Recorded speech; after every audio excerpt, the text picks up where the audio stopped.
We staan vandaag op het Ledelplein in Oostburg, vlak bij de markt. En de stelling van de week luidt: er moeten meer woningen gebouwd worden in de gemeente Sluis. Zowel voor starters als voor doorstromers.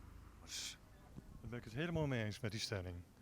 Er wordt hier gewoon veel te weinig gebouwd voor de lagere inkomens, voor de jongere mensen. We hebben hier een heleboel mensen nodig om het werk voor de toeristen te doen, maar we bieden ze geen woningen.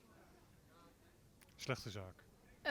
Ik vind dat er sowieso meer sociale woningen gebouwd moeten worden in de gemeente Sluis.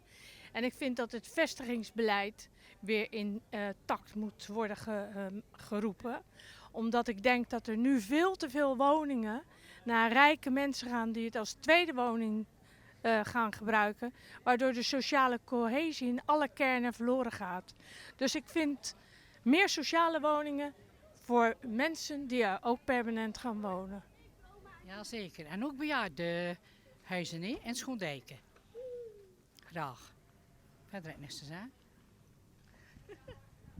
Jazeker, dat is wel eens hard nodig. En waarom is dat zo hard nodig? Daar staan veel te weinig woningen voor starters.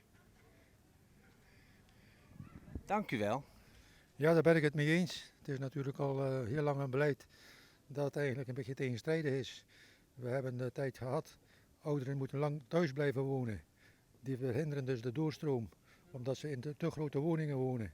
En voor de jeugd en voor de aankomende mensen is er geen beschikbare woning, of in elk geval veel te weinig.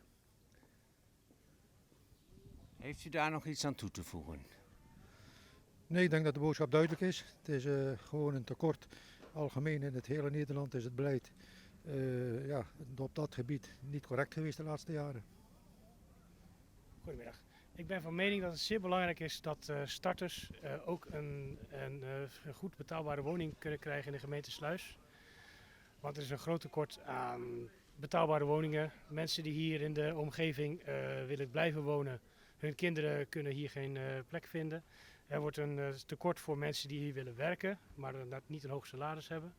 Ik ben zelf bij de brandweer, veilige brandweer. En ja, er is ook een moeite om de mensen die bij de brandweer willen komen, kun je ook geen plek vinden om te wonen. Dus ja, het wordt echt een groot probleem. Het begint echt een maatschappelijk probleem te worden dat er weinig betaalbare woningen zijn voor starters. Dank u wel. Perfect. Daar ben ik het helemaal mee eens. Vooral voor de leefbaarheid, voor de kern.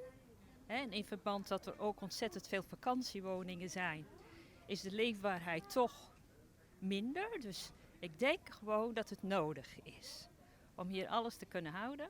School, noem maar op. Ja? Oké. Hartstikke goed.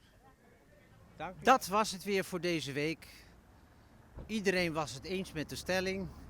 Ook de vele mensen die met dit mooie weer de tweede lentedag niet bereid waren voor de camera te verschijnen. Tot volgende week.